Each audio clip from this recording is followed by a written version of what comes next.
हिन स्किट में असांखे नज़र ईंदा प्रिया पंजाबी जी जंहिं अम्मा जो किरदारु कयो आहे ऐं ॿिया सभु ॿार आहिनि निखिल ओचानी, मोहित नागरा, कशिश वाधवानी, रितिका बत्रा, रिद्धि नंजानी, नमन मोटवानी, रोशनी थदानी, महक कुकरेजा ऐं संध्या थेरानी। लिखी ऐं हिदायतकारी इन जी कई आहे असांजी संगीता सुखवाणी भेण। आंटी आप कौन हो? उठो आंटी, आपको क्या हुआ? जा जा जल्दी आंटी के लिए पानी लेकर आ। आंटी आप कौन हो? आपको क्या हुआ? बचड़ा मां तुंहिंजी अमड़ आहियां, तुंहिंजी जीजल आहियां, तुंहिंजी मातृभाषा सिंधी ॿोली आहियां, जंहिंखे तव्हां पंहिंजे घरनि ऐं स्कूलनि मां कढी छॾियो आहे।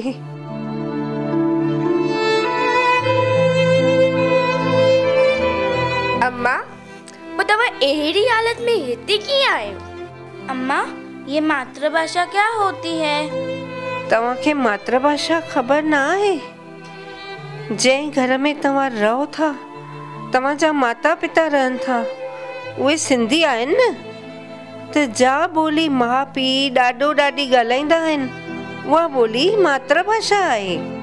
अम्मा मेरे दादा दादी तो सिंधी में बात करते हैं, उनसे पापा मम्मी भी सिंधी में बात करते हैं, पर मुझे थोड़ी थोड़ी सिंधी आती है। मुझे भी लिटिल लिटिल सिंधी इंडिया। मैं जब सिंधी में बात करती हूँ तो मम्मी गुस्सा करती है, बोलती है हिंदी या इंग्लिश में बात कर, अगर इंग्लिश में बात करेगी तो तरक्की होगी, सिंधी में बात करने की कोई जरूरत नहीं। स्मार्ट हो, 4 लोग सुनेंगे तो क्या कहेंगे? पुट उन्हनि चइनि माण्हुनि जे साम्हूं तोखे पंहिंजे घर वारनि सां कुझु निजी ॻाल्हि ॻाल्हाइणी हुजे त तूं हिंदी या इंग्लिश में चवंदीअ, पोइ त उहे 4 माण्हू सम्झी वेंदा। चलो चलो क्या कर रहे हो? रुको रुको, अम्मा कुछ अच्छा बता रही है। ये अम्मा सिंधी अम्मा है। अरे अम्मा हमारी सिंधी मातृभाषा है, कुछ इम्पोर्टेंट बातें बता रही है, सुनने तो दो। नहीं यार चल चल, सिंधी भाषा के बारे में सुन के क्या करोगे, उसमें रखा क्या है? पुट मां तव्हांजी मातृभाषा सिंधी आहियां, छा तव्हांजा घर वारा सिंधी कोन ॻाल्हाईंदा आहिनि? हाँ मेरे दादा दादी सिंधी में बात करते हैं। नहीं हमारे घर में कभी कभी सिंधी में बात करते हैं। मुझे सिंधी बोलने नहीं आती पर समझ में आती है। पर सिंधी बोलने की जरूरत ही क्या है? असां सिंधी आहियूं, सिंधी माण्हू शानदार हूंदा आहिनि, इन करे त असुल खां सिंधियुनि खे सुहिणा सिंधी करे छॾियो वेंदो आहे। असां सिंधी सभिनि खां अगरा ऐं अकुलमंद आहियूं। दुनिया जे कुंड कुर्छ में सिंधी रहनि था ऐं पंहिंजे अकुल ऐं सियाणप सां औज ते रसनि था। धंधे में हुजे चाहे पढ़ाईअ में, हर ॻाल्हि में अगरा, सभिनि जे रंग में रंग जी, सभिनी जो मन मोहे, सभिनी खां सिक वधाइण जो गुण इन्हनि में हूंदो आहे। पर अफ़सोस इन करे हू मूंखे विसारे छॾनि, पंहिंजी माउ खे। ॿियनि जो रंग एतिरो थो चढ़े जो पंहिंजो असुल रंग ई भुलिजी वञनि। जाग सिंधी जाग नाहे, वेल सुम्हण जी नाहे, वेल सुम्हण जी नाहे, भाऊ वेल सुम्हण जी नाहे, वेल सुम्हण जी नाहे, भेनर वेल सुम्हण जी नाहे। जाग सिंधी जाग नाहे, वेल सुम्हण जी नाहे।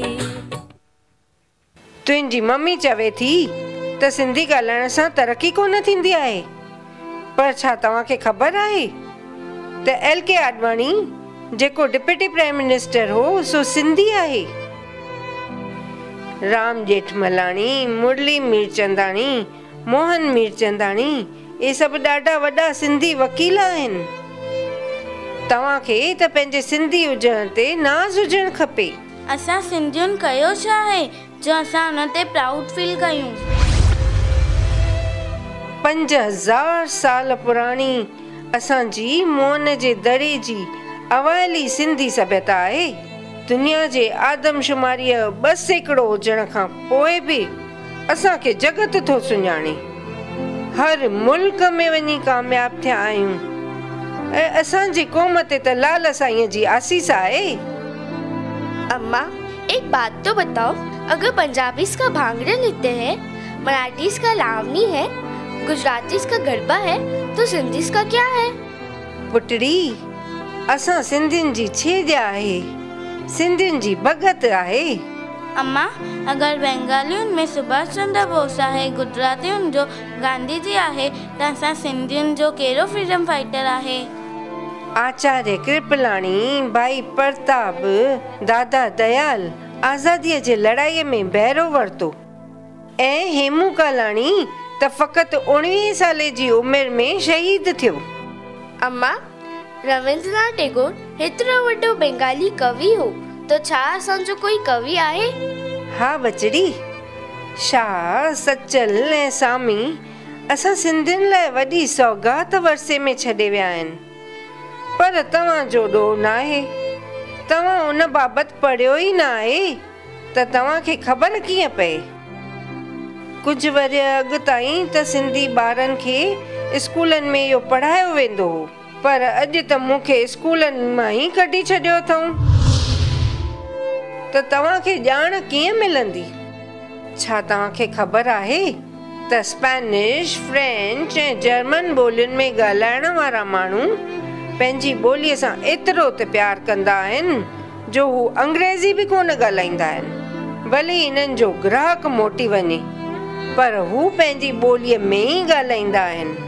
बंगाली हिक ॿिए सां बंगालीअ में, गुजराती गुजरातीअ में।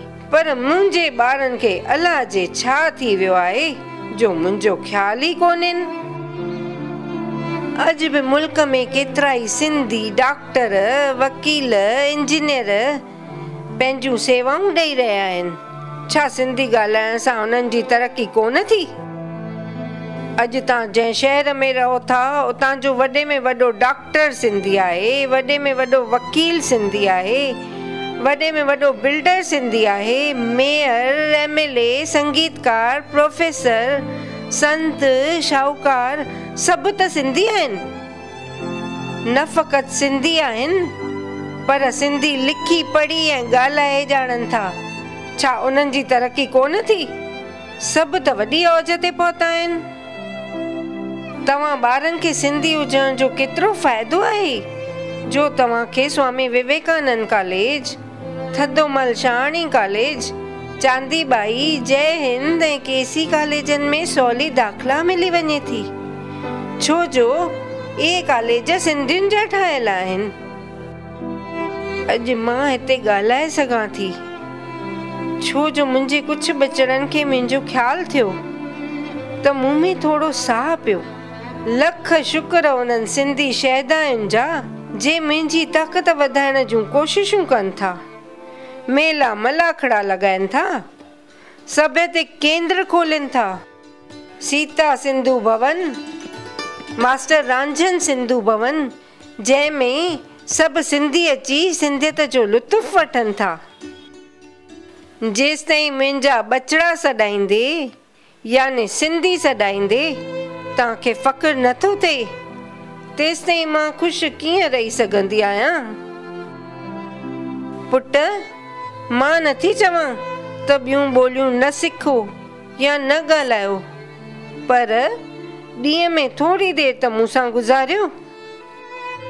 ज़िंदह तूं सिंधी आहीं, ज़िंदह जी तुंहिंजी ॿोली। अम्मा, तव्हां चिंता न करियो, हाणे असां रोज़ सिंधी सिखंदासीं। अम्मा, असां रोज़ थोरो वक़्तु तव्हां सां गुज़ारींदासीं। Yes, अम्मा, I will definitely learn to speak Sindhi. अम्मा, मैं भी सिंधी में बात करना चालू करूंगी। मां भी सिंधी ॻाल्हाइण जी प्रैक्टिस कंदुसि। अम्मा, असां पंहिंजी टीचर खे चवंदासीं कि जीअं असांजे स्कूल में मराठी, गुजराती, फ्रेंच वग़ैरह ॿोलियूं सेखारियूं वेंदियूं आहिनि, तीअं सिंधी बि सेखारियूं। हा, असां बि चवंदासीं। We are proud to be Sindhi.